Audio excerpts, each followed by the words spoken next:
Welcome back to my healthy খাওয়া 30 ডেজের day 4, যেখানে আমি ঠিক করেছি আমি 30 দিনে 30 রকম ব্রেকফাস্ট করবো, একটু রিপিট করবো না। হাই, চলো আমি তোমাদের আবারও দেখিয়ে দিই সারাদিন আমি কী কী খেলাম। যদিও আমি প্রায় 4 দিন হয়ে গেল বাইরের খাবারটাকে কন্ট্রোল করার চেষ্টা করছি, যদিও অনেক কষ্ট হচ্ছে করতে।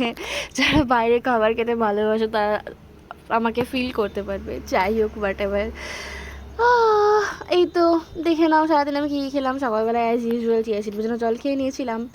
তারপরেই যে বেলের শরবতটা আমি এখানে খাচ্ছি না, এখানে একদমই সুগার নেই। তোমরা হয়তো ভাবতে পারো যেহেতু বেল খুব হেভি, বাট আমি একটুখানিই খেয়েছিলাম কারণ আমাকে তো একটা লস করতে হবে। যাই হোক, তারপর লাঞ্চে আমি খেয়ে নিয়েছিলাম ডিমের ঝোল দিয়ে ভাত আর শশা ছিল। যদিও এখানে দুটো ডিম দেখছি, আমি দুটো ডিম খাইনি কারণ আমার মনে পড়ে গেছিলো আমি তো ওয়েট লস করছি, তাই আমার দুটো ডিম খাওয়া যাবে না। যাই হোক, তারপর এখন তো আমি বিকেলে তেমন কিছু খাচ্ছি না। এই সন্ধ্যের দিকে খুব খিদে পেয়েছিল, তো কীভাবে মেটাবো, এই একটা ছোট্ট কলা খেয়েছিলাম।